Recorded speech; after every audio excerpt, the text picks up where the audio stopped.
Luis Enrique, no limits. How are you? Good.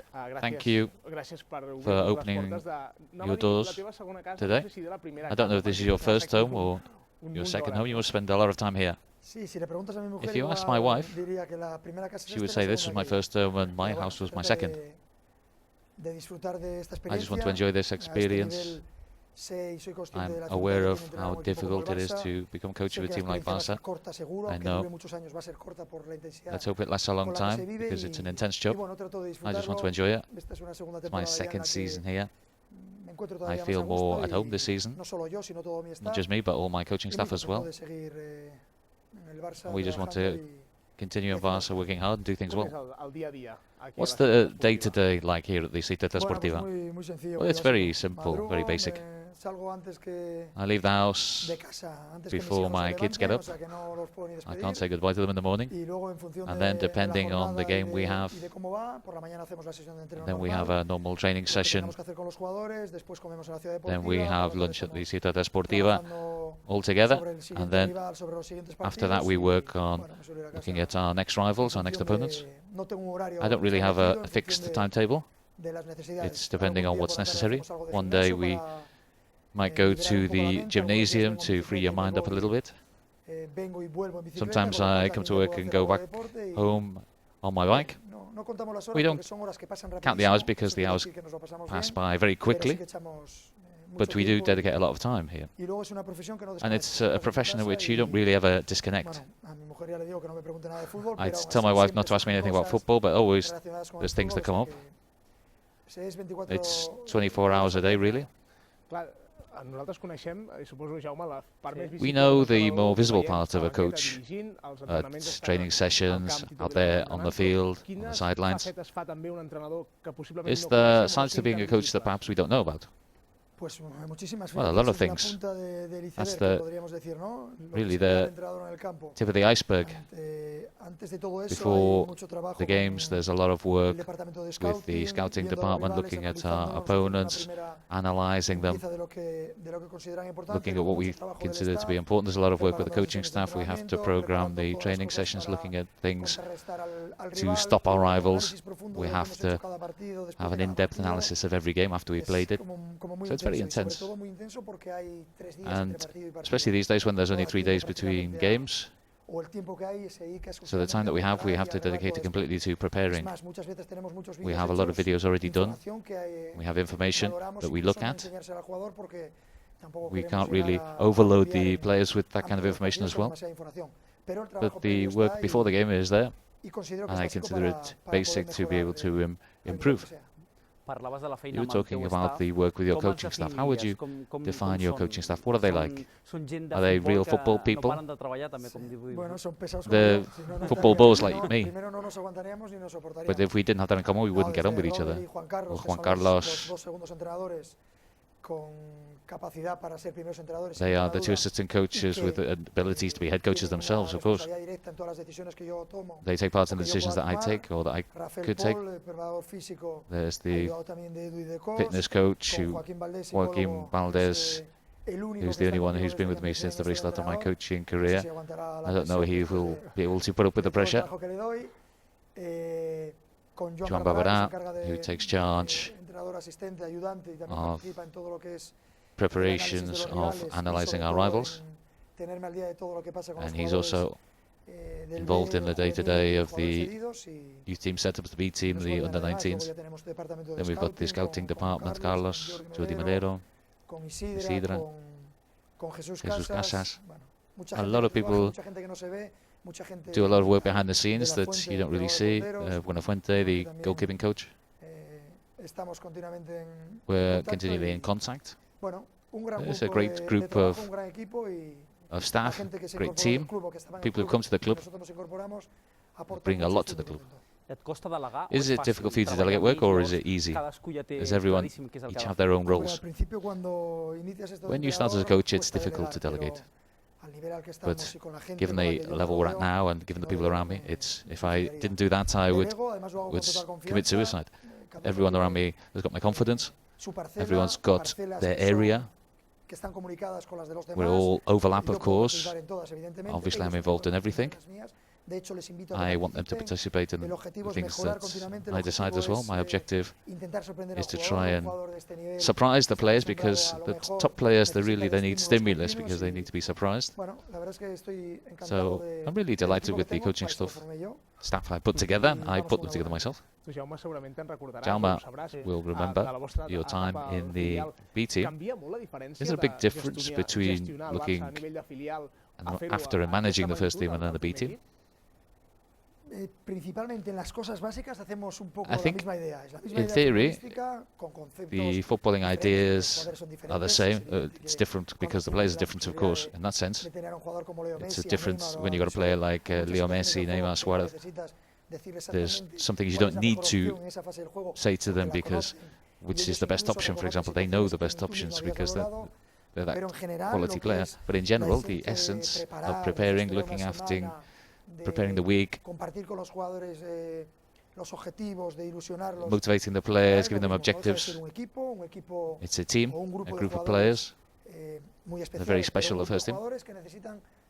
They need the same stimulus, they need the same advice, they need the same lessons to rectify things that make mistakes. It's difficult to rectify those mistakes out on the field. That's why coaches are there. Coaches are always looking for things that we can improve. We can make them more complete players, a more complete team. But in general, it's not that different. Obviously, the day-to-day, the relationship with the players is a little bit different. I don't treat all my kids the same way, and I don't treat the players all the same way. Not just comparing them though with the B team, but in between the players in the first team. I try to be a good dad and I try to be a good coach. A lot of time we talk to ex-players who are now coaches. I think we ask, is it more difficult to be a coach or a player? It's more difficult to be a coach and it's much nicer to be a player.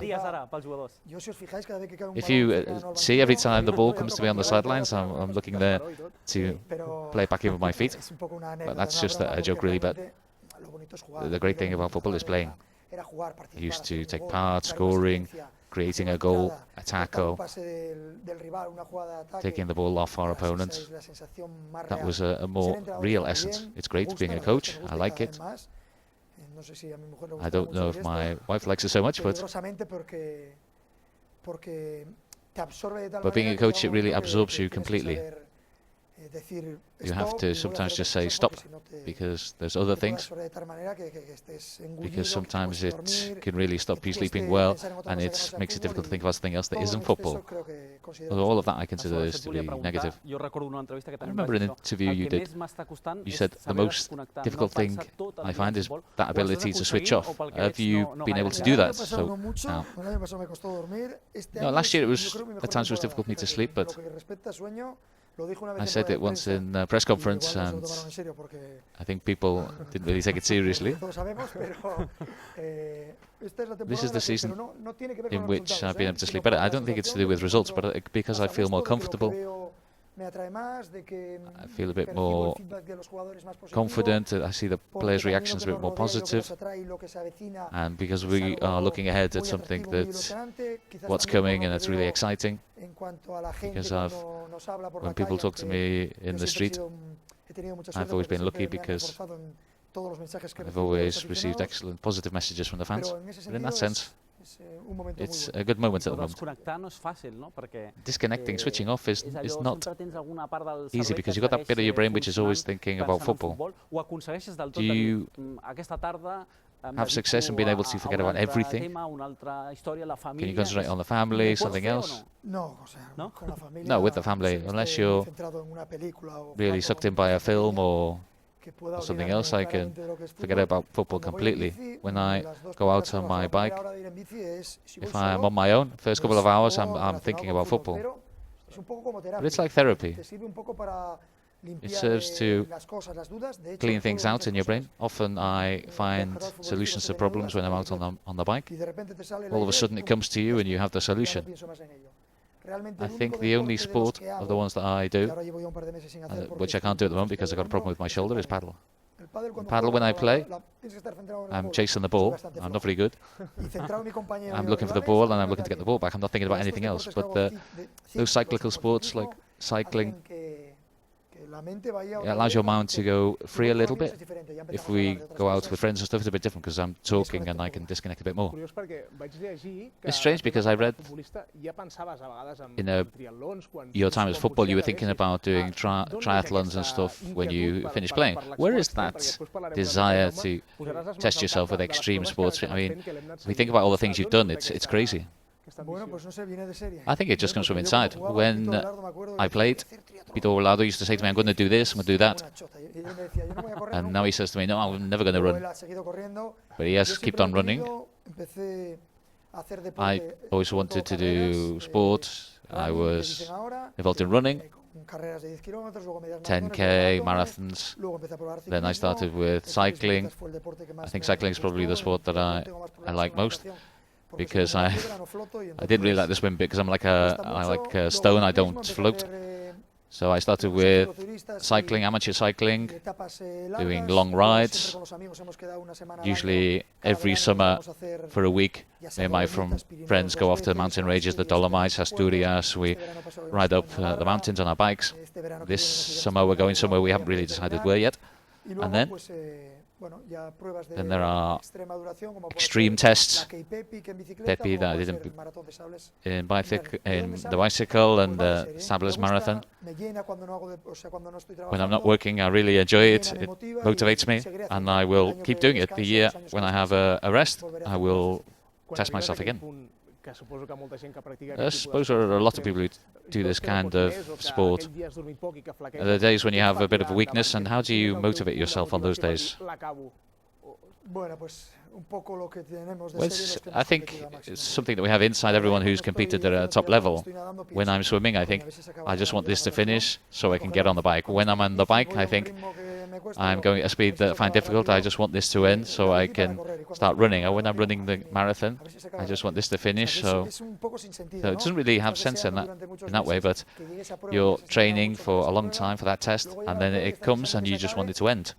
You want to do a good time or talk to your friends to put an end to it all in the best way possible and be happy with yourself. That's how competitive sport is. What helps you is when you're suffering. It has happened to me in various marathons and triathlons. You just have to think, I've worked very hard to get here over a few months or many months. I'm not just going to throw it all away. I want to get to the finish, whether I'm hobbling or not. Is it more difficult? Are these competitions more difficult? Or is it more difficult to look after a first team, for example, here at Barca? You can't really compare it because at the end, if you suffer or not, I'm the one who decides. Looking after the dressing room at Barca, all the dressing rooms that I've been in, there have been problems. You have 20-odd people with characters which are different. There's ups and downs. You always try and help everybody. Sometimes you can, sometimes you can't.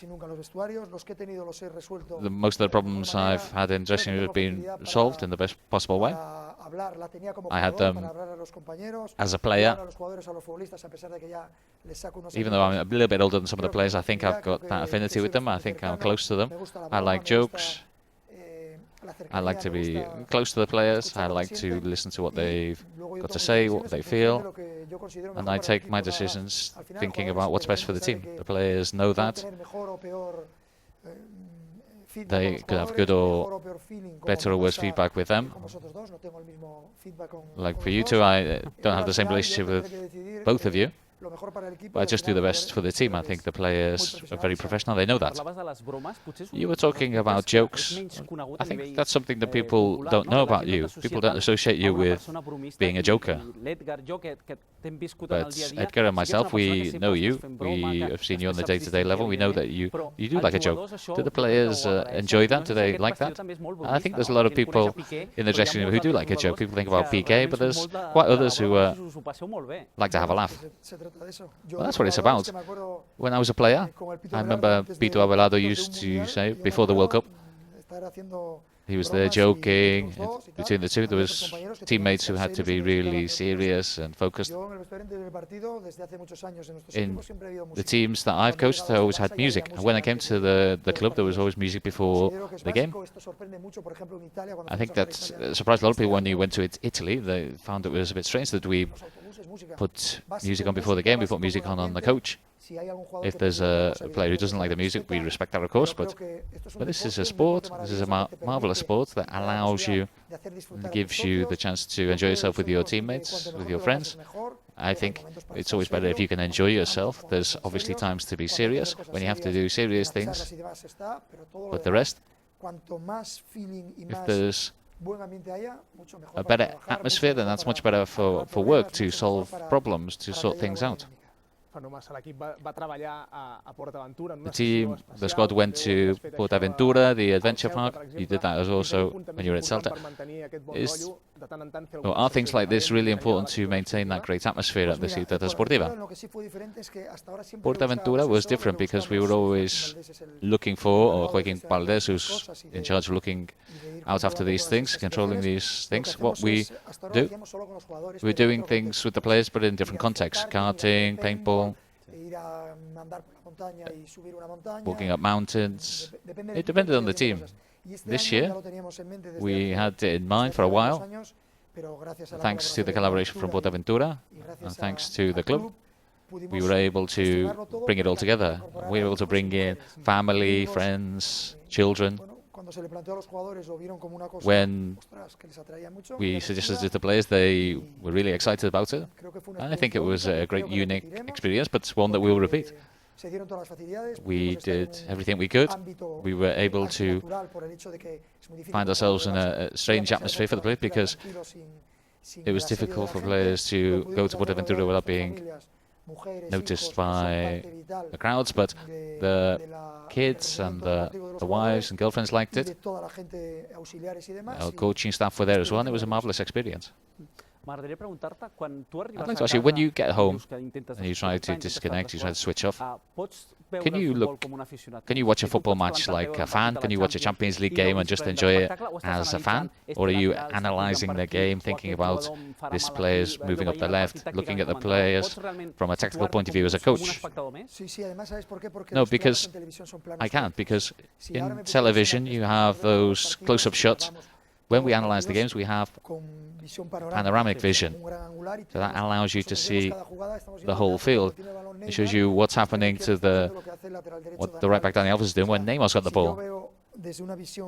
So I see the game, I look at it from a panoramic point of view, I look at the whole field, I look at where our goalkeeper is, our defenders are. But when you get home, when you see a game on television, there's repeats, and then there's those close-ups. I can guess a little bit, more or less, when they change the shot where the players are. But when I'm at home and I'm watching a team which aren't us, I try to enjoy it. I try to see it as a fan. It must be difficult to... Luis Enrique, you have to dedicate a lot of time to sport, you've got the family, you've got all the training as well, those competitions. It's very easy. What I do, I'll invite you to my house one day and you're going to spend a day with me. We're going to start on the bikes. I can even lend you one. We'll go on the easy way. We can go from Valllirena, San Clement, Vegas, up. That's the way back. If we go on the flat way, on the way out, you can see how we start, how we do it on a match day, how the scouting department get the information about our rivals. You can see how Juan Carlos prepares the set pieces. You can see how we get ready for a game. It could be an interesting day. If we win the Mundialito, the FIFA World Club, we can do it. Okay. If not, then we'll forget about it. It'll hang up there in the air. But the biking will start early. I think one thing that surprises people is that Luis Enrique follows the goalkeepers, because people know him from Barça B. Then there was Oye, Masip. All the goalkeepers, Minho, there were rotations between the goalkeepers at the time. Now there's that cliche of football, confidence. The centre forward and the other players. You said that thing about the confidence was really a cliche. There's a lot of cliches in football, that's obvious. I was saying that to you before. When you come up to these things in football as a coach, why do you put men on the post? Why do you put men in the box? When I started as a coach in Barca B, we were always asking, why do we do those things? We're going to ask ourselves why we're doing these things and if it's really necessary or it makes any sense. In Barca B, we started to move our defensive lineup because everyone was small. Defending long balls into the box didn't make any sense. So there's that never-ending list of things. It's the same with the players on the post. There's different things that come up. Then in Barca B, when I was asked about the goalkeepers, I'm in a team that's there to train the players, to develop them. I had really good goalkeepers, Jordi Messi, Minho and Oye. They had the possibility or the chance to play in the first team. I could see that. Why can't I do this? As long as they have the quality. One day I asked them, and they will remember, we had a meeting at the end of the season, I brought them all together. I said to them, do you think I've been fair or unfair with you? And the three of them said, unfair. It's strange. At the end of the day, the player felt as though I'd given a third of the season to each one. A lot more if you're the second goalkeeper or the third choice. You know, the second goalkeeper and third goalkeeper lose out, they're sat on the bench getting cold. I gave them a third of the season each. And the players are ambitious though, and they felt as though it was unfair because they wanted to play the whole season. It's curious when you look at that. I think I'd been fair with them and they think I'd been unfair. Would you do the same now? No, I think because when I came to Barca, I didn't really have an idea I was going to do that. Because I just thought I'd pick the first choice goalkeeper and they play all the time. The performances, I think you have to win your position on the field, just like anywhere else on the field. There isn't a goalkeeper for the league. There isn't a goalkeeper for the World Club Cup. It just works the way I see fit. I know it's a position in which continuity is important.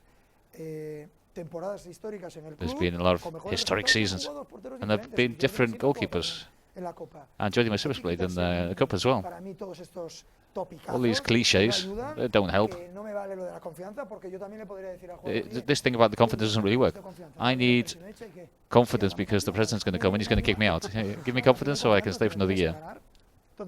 It's strange this season, in pre-season.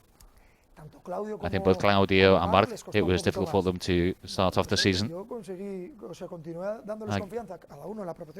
I gave them the confidence I think they needed, and that was it. Now we've got the three goalkeepers all in great form. They don't know who's going to play. It shouldn't surprise them if one of the other ones plays one day. We just have to open our minds, open our mentality, and think about what these players are doing. They're very professional, giving the best of themselves every game and every training session. And that's the key for me. I think the goalkeeping position is in good hands, and the front players as well, Sandro Munir as well, helping Messi, Luis Suarez, Neymar, coaching these players. It's easy, no? They're unique players. You just have to remember, we've always had the idea that there can be one star player in each team. And now there's three. I wouldn't say three, I would say 4, 5, 6, because Andres Iniesta is one of the best players in the world in his position. Busi in his position is the best in the world. Gerard Piqué is one of the best in the world in his position. Mascherano, who's a vital player for us. Jordi Alba, Dani Alves, Rakitic, Sergio Roberto, Rafa, Arda Turan. All these players who we're going to have, I don't want to forget anyone, but really important players who are going to play a lot of minutes, who are going to give us a lot of things. This trident, you said, was one of the best striking forces in the history of football. You said, I don't know the whole history of football, but I don't remember another forward line so complete with so many great numbers. And that they are friends as well, and they have that great relationship. That's important. They have a way of life, I think. They enjoy themselves, they enjoy playing with each other, their wives and girlfriends are friends. It's a perfect panorama. This is something else. It helps, obviously, the unique players.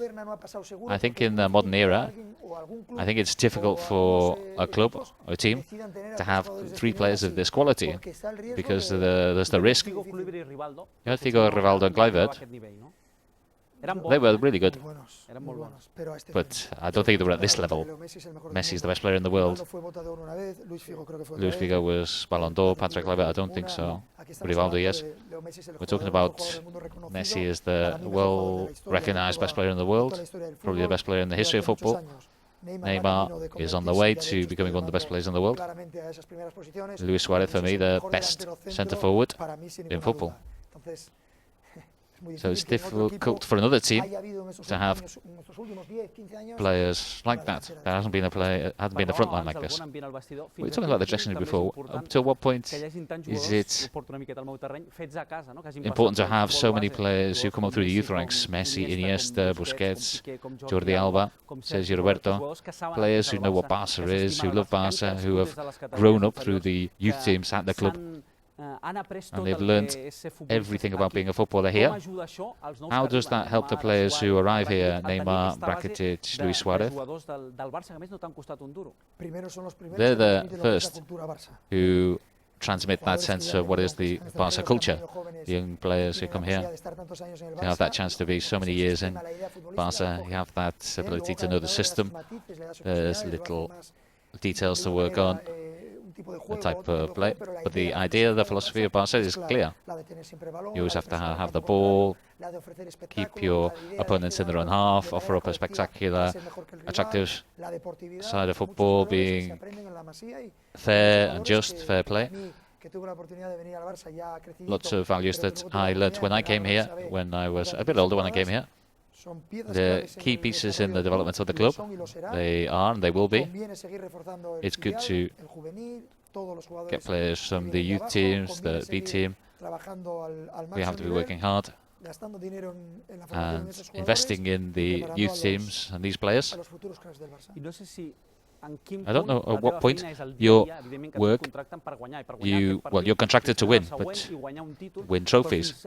But how do you feel responsible for looking after the players at the club, the young players, working with the young players, showing them the way to go, the path to follow, so that Barca can have these players in the future. The idea is that the B team are in a different division, not the one they're in now, and that they can bring lots of players through to the first time because of the situation we're in at the moment. There's few of them, not that many. When I was there, you can see the big difference. But my idea is the B team is a bit more like the B team that I had. We used to be able to call on players a lot, or the first team called on a lot of players from the B team. That's the idea that the club has. That's the one you have to promote.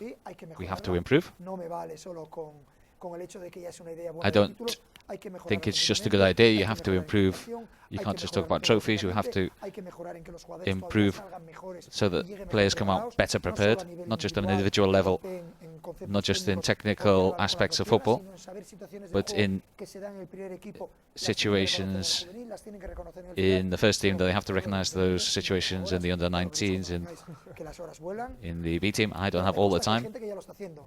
But that's the idea. We need to keep improving. We have to keep being a different club. We have to have that different philosophy to everyone else. It doesn't mean there are years in which all of a sudden this factory of players perhaps won't have so much quality. They're telling me the under-16s are fantastic. That's a fantastic generation. They're still young, but there's a lot of players who are going to have a chance to come up to the first team. We have to accelerate that process. We have to keep improving it. We have to improve those situations on an individual level and a collective level. So the Barca can still be a club that lives off their youth players.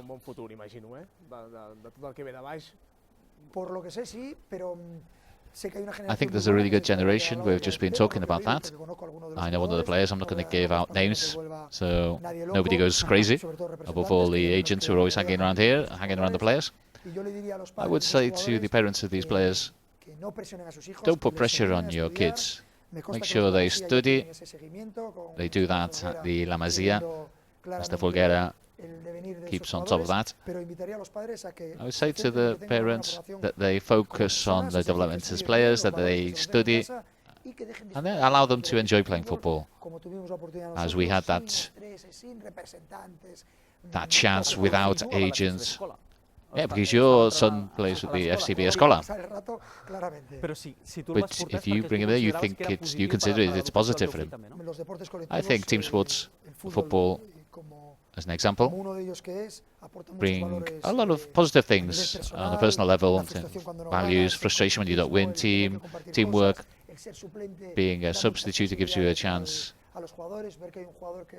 to a player, how you can support your teammates, how the substitutes can encourage you. I think parents sometimes lose these details. I was a professional footballer for lots of years. I was on the bench a lot of times. I didn't get frustrated. They never put pressure on me, my parents. It helped when things went badly. Today it's difficult. I think they should not pressure their kids and help them in values. Don't just praise them when they score 3 goals and win. It's praising them when they help their team even though they lose. I think these values are important because there's this feeling they have to compete. My kid has to be a footballer. No, he has to be happy, not a footballer. Which is more difficult, do you think, being a dad or being a coach? Or which is easier? Or are they similar? Being a coach, well, you can learn that, but being a dad, you can only learn that through experience. Because my dad and my mum, they looked after me at the time, but there weren't iPhones and iPads, and so things changed. Values of those generations change. I'm teaching and what I consider to be important. He'll see when he becomes a dad, because at the moment we are. Well, I've got 2 adolescent kids, so you can imagine what that's like. Difficult. And I've got 2 kids. When you get home, do your kids talk to you about football? Why didn't this play, or why didn't the other one play? No, that's completely prohibited, not allowed. Sometimes my wife, my younger daughter, who's 6 years of age, she said to me when we were in Vigo, "Why didn't you score goals, Dad?" Because she was a friend of one of the strikers at the club. At home, if you go to my home and then we talk about the things that are football. Well, we're at Barca TV, we see goals. Luis Enrique. When I see my goals, when I see myself playing, I think it's really slow. Everything seems to be really slow compared with now. You could play now. Parchís maybe, but now I've got 45 years of age. When you played, I imagine I would be quicker, because when I see the games from years ago, I think these guys are really strong now. You were talking about the age. Do you think being a Barca coach makes you age? People say, "Oh, working at Barca makes you age." Everyone says, "Oh, you got grey hair." Well, you've got long hair, so what? I think we have that tendency to look at everything that's here. Oh, he's got really grey hair because he's a Barca. My younger brother is a year younger than me. He's a policeman. He's got more grey hair than I have, and he doesn't work at Barca. We always look at what's in front of us. Obviously, yeah, it takes it out of you. More or less than I was a coach of another club. Villa Murcia, I don't know. But it depends on the intensity you put into it. But we don't see you. You don't look as though you suffer from the intensity. It looks as though it doesn't affect you. No. No, because if it did, I would have killed myself. I put barriers up because I'm human. It would affect me. But do you like it when they praise you? No, neither. That's true, but directly on the street, I don't know. I feel uncomfortable on the street. But in the street, well, it's not almost violent. But yeah, this seems a lie, but it seems violent. The people are always really polite and always behave properly. But praise sometimes debilitates you, weakens you. In this world that we live, the communication in which everything is news, and then 5 minutes later it's not news. We're the best team in the world and the worst team in the world. You have to establish some barriers, otherwise it can affect you. But it's obvious today, you hear bad things about you, it affects me, it would affect any human being, even though it comes from somebody you don't know.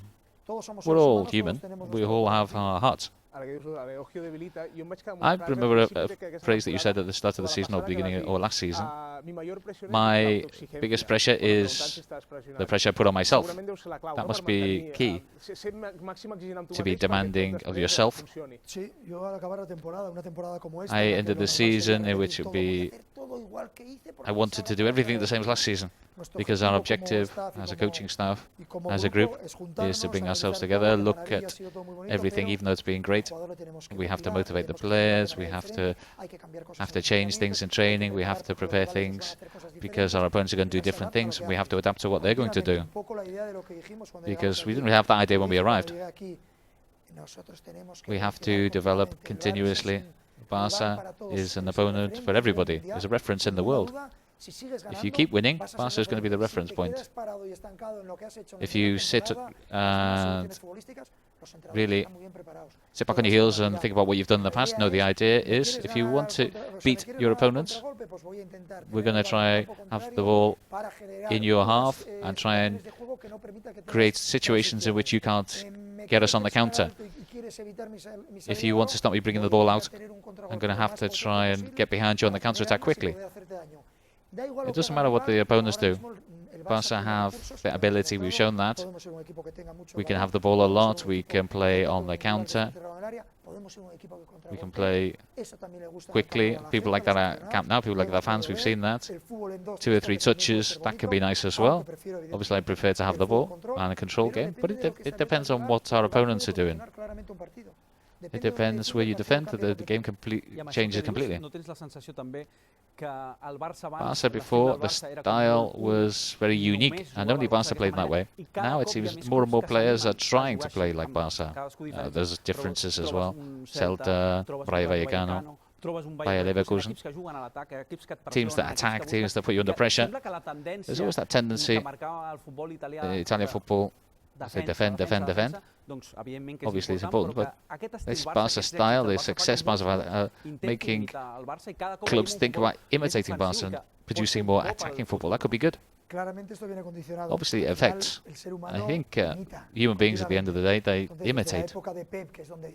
I think, oh, we've got a fly in here.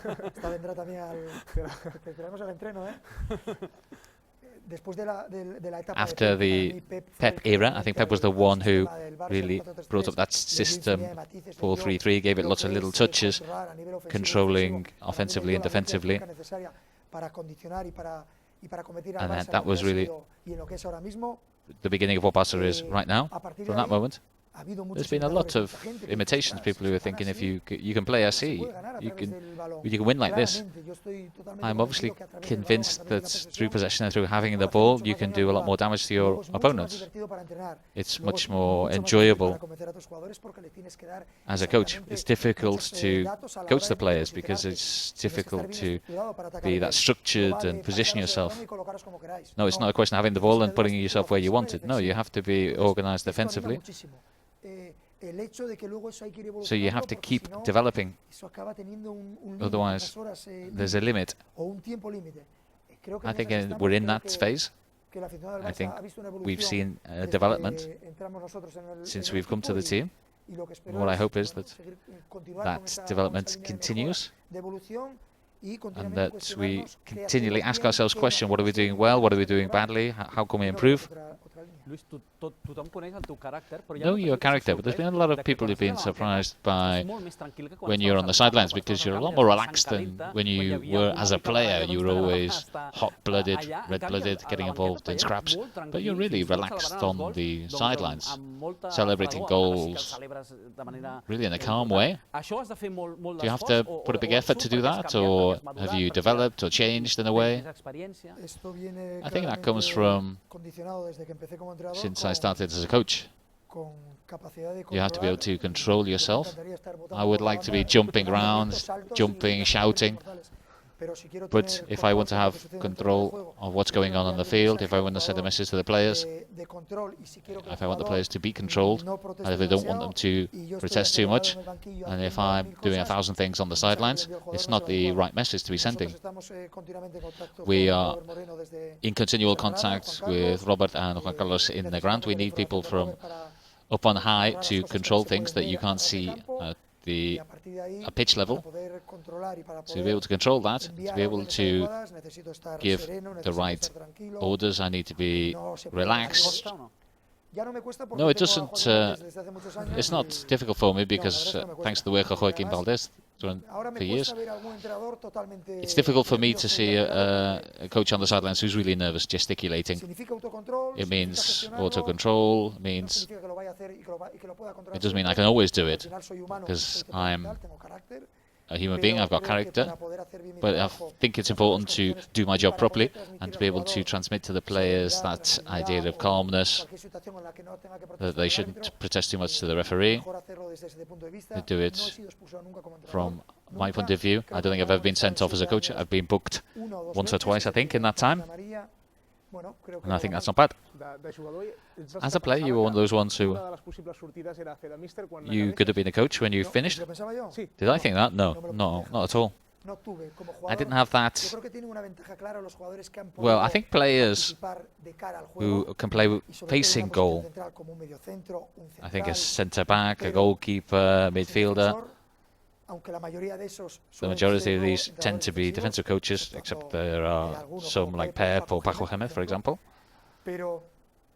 But those who played more with our back to goals, I think it's more difficult for us because we don't have that overall vision of the game. I think I got my coaching badge because my objective was to be a coach. I thought I'll get it out. I had time. I took advantage of the course put on by the Spanish Federation. I liked it. I did it with a lot of my teammates. We really had a really good time. So I think I can help the players here, help the players here. I think we can attack here. I had the fortune, the Federation called me first. They wanted me to be coach of the under-21s, but just before that, just before I agreed with them, Andoni Zubizarreta came and offered me the job at Barça B, and that was the opportunity. I started without being 100% confident because at the start I didn't really enjoy it, not just because of the results, because I wanted to control everything and because I didn't really have the abilities to do what I wanted to do. It was difficult for me. I found it hard. There was a lot of ambitious young players. We had a really good year. We finished 5th in the playoff position, and then I liked it a lot, despite the fact I never really reject the idea of taking a year off because it takes a lot out of you being a coach. I can't really imagine a year off, a sabbatical. Would you climb up to a mountain in the Himalayas? No, every year I've had out. I've always had a year not as marvelous as when I was coaching, but almost as I just get on with my life, traveling with my family, holidays, looking after personal things. And that's not too difficult. And above all, sporting challenges with my friends. They're a bit scared of when I've got the next year off because what we're going to do. It keeps me young. Do you like to plan ahead? You're going to have 2 years from now, you're going to have a year off, or Have you not got an agenda? No, less here. Here, you never know. They could kick me out before the end of the season. You don't know. What I do know, I think, I'm not going to say it. I think when I finish in Barca, I don't know. I've still got a year left on my contract. It'll be because my batteries are flat, and I think I'll have a year off at least. Is there some place where you relax and you don't think about anything, not even about the bike, sport, just me? Or is it difficult to find that moment? Any place where there's the natural world, walking with my dogs, with my wife, through Vegas, near where I live, or a beach with nobody. That's difficult. When I go on holiday with my kids in the summer, my wife and my family, we manage to be able to relax. But you're always thinking, are we going to sign this guy? Are we going to sign this other? It's just professional. I think of all the ex-footballers, he's kept in great shape. I've got less body fat than some of the players. The sport that you do. Fabada, do you like the typical Asturian stew? Well, I've got a great metabolism. I can eat what I want. Obviously, I look after myself. We eat healthily, a lot of vegetables, fruit, a lot of fish above all. Meat as well, from time to time. Fabada as well. When I go to Gijón, I have a stew that my mother makes. A cider as well. Cider is one of the things that I love. It's one of my favorite drinks. I think the fact cider, there's a ritual that goes from that you share a glass, you share a box of cider with friends and family with the same glass. Have you made the players try cider? No, I'm not going to try and do that. Now do you feel more Catalan, more Asturian? I think I'm a bit of everything.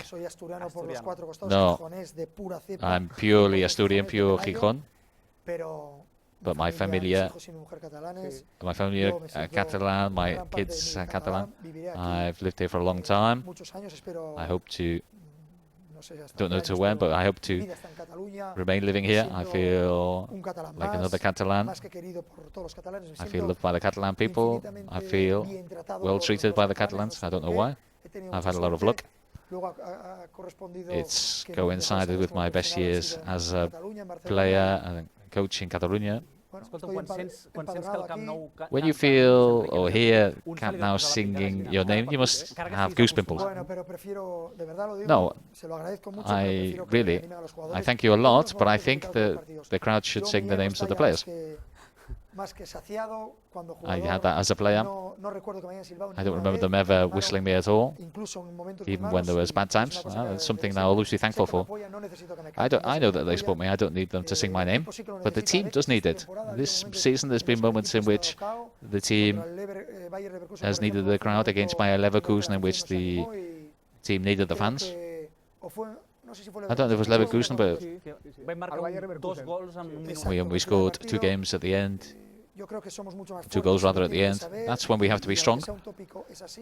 The players need, above all, young players need the support of the fans. What's the objective for 2016? Well, the objective is to keep winning. It's great what we've done.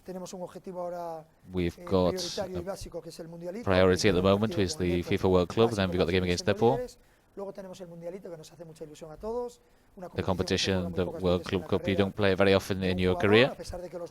Despite the fact that we've been chosen, they're going to have a second or third opportunity to play in it. And then, following competitions, improving, growing.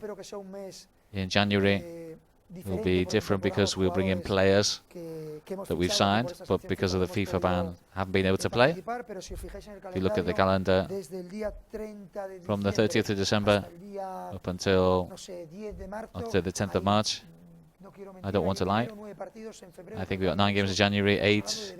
We're talking about 20 matches in a short space of time.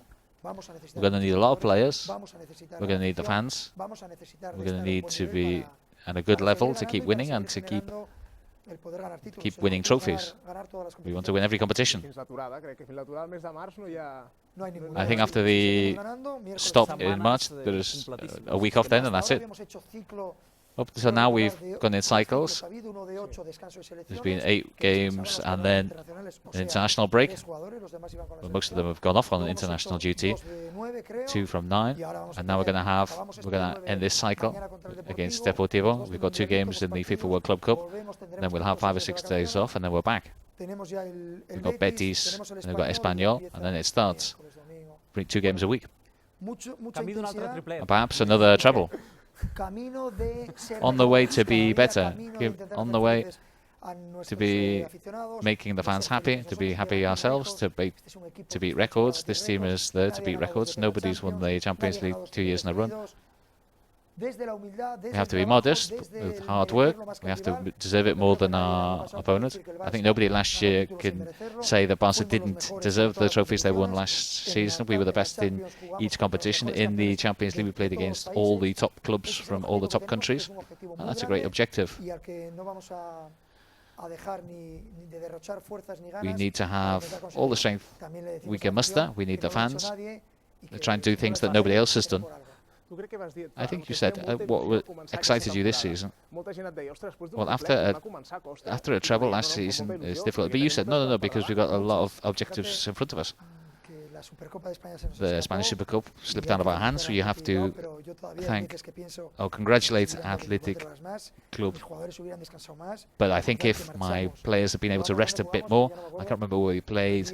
We played in Georgia, Tbilisi. It was a 5-hour journey, and then we had extra time. We won there with players who trained very little before the game. It was a miraculous goal from Pedro. And then we had to come back. We came back here and we arrived at 6 o'clock in the morning. I can't remember what day it was. It was ridiculous. There was no time to recover. Athletic played really well. We make mistakes. Do you watch those games again when you lose? No, I don't have time to watch that. Perhaps when I have my year off, I haven't even watched the 4-0 game. You're not like Marcelo Bielsa. You don't have 2,000 videos at home. No, from a coaching point of view, I look at the game the next day.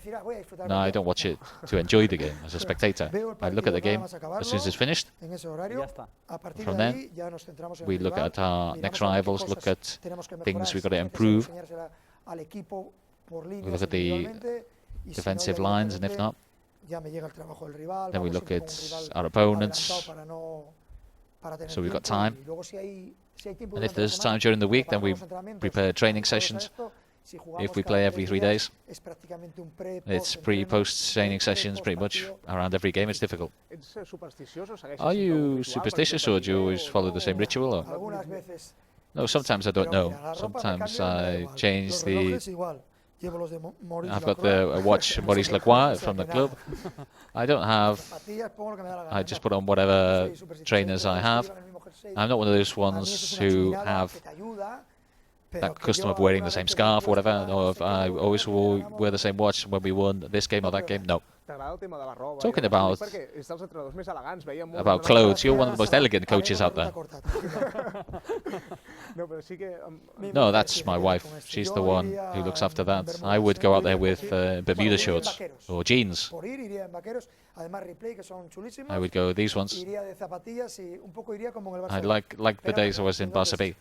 But I'm representing Football Club Barcelona, and there's games, and you have to be well presented. You have to wear a suit. And because of my body, it suits me. Often we've associated teams with music. We had the team in Coldplay. Do you want any song to particularly remind people of the Luis Enrique era? No, I like Manolo Garcia. I like Coldplay as well. Any kind of music, really. Any kind of music that has a bit of life, I like. What Dani Alves puts on. Yeah, I like it. Yesterday, Busi put the music on. I liked it. There was criticism, but I like the music from Dani. Obviously, it's not the music I put on, but I like it. I think before the game, it has to kind of animate you, encourage you, make you want to take part, motivate you. I like slower music, of course, but I don't have any preference. I remember the party celebrations after the treble. When we get to Camp Nou, there was a festival at Camp Nou as well. My wife said to me the music was perfect. Great, modern. She asked Carlos Navarro's wife Dolores for it. The DVD, I haven't seen it yet. When we arrived, the festival was music, but then we had the speeches, and we really missed the music. But we missed the music, I think. I think it would have been good. Do you look after your voice, coaches? Because we can hear sometimes when we're there transmitting the game, you can hear coaches shouting. Do you have a special way of looking after your voice? No, my throat has always been a bit my point, or a weak point of mine. I think only the fullbacks can hear me when I'm out there on the sidelines. Sometimes you shout because you want the fullback to know that he's got someone behind him. But I try to look after my throat with sweets. I try to do gargling, not to take cold drinks like singers. The day that you decide not to coach anymore, what do you think you're going to do? What would you like to do? Live. Live, do sports, travel. It's a question that I've asked myself when I've been a coach. I thought I'll stop and I'll stop. I think I'd go 4 or 5 years without coaching. I think I could never coach again. I think the question is looking for objectives. There's lots of things I can't do now that I would like to do, which would fill up my days. I think it's important in life to have these things which excite you and motivate you. When I got injured as a player, I just thought about getting back to playing. When a player is injured, I don't think about what I lose, I think about getting it back. I think about another player will come in and do a great job, and we can help him. Life is the same. Coaching is great. Coaching Barca is a unique opportunity. It's fantastic. But when it finishes, I'm sure we'll find other motivations. Perhaps they will be in the public eye, but I'll look at them in the same way. He will have lots of objectives. He's explained lots of fascinating things here. We just have to say thank you for this opportunity. Thank you, Luis. Got to know you a little bit better. A lot of luck. Objective, yeah. You have to prepare yourselves for the bike ride. I've got a mountain bike. That doesn't matter. I'll look myself. I don't know if I'll be able to keep up with you, but it'll be January, February. No, better. We leave it for the spring. The weather will be better. Exacte, doncs moltíssimes gràcies, Luis, i fins la propera. A vosaltres, gràcies.